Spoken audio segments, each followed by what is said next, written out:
Well, the dream of a one-hour train ride from Seattle to Portland, it lives on in Olympia. Despite a tight transportation budget, the state is still pursuing a high-speed rail line. Our Olympia Bureau Chief Drew Mickelson was at the Capitol when legislators got some good news this afternoon, Drew. Hi, Joyce. Yeah, even the most optimistic high-speed rail backers here at the Capitol say that this is an idea that is still years and billions of dollars away. But they say the work has to continue, and they did get a little bit of good news today. The state's Department of Transportation just told senators that the state received a $500,000 federal grant last December.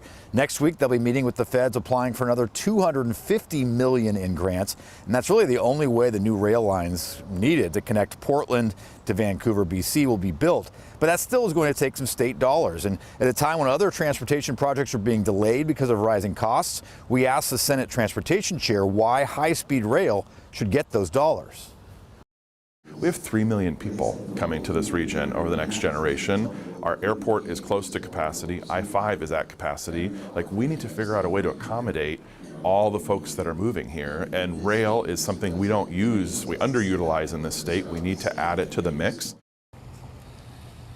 I asked the official with DOT, realistically, best case scenario, when could we see these rails, this bullet train? And he said there's so much work to be done. They have to have public hearings, environmental surveys. They have to acquire the land needed for these hundreds of miles with the new rail.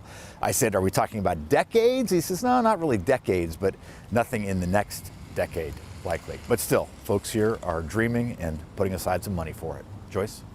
Sure would be nice getting to Portland in an hour. Thanks, Drew.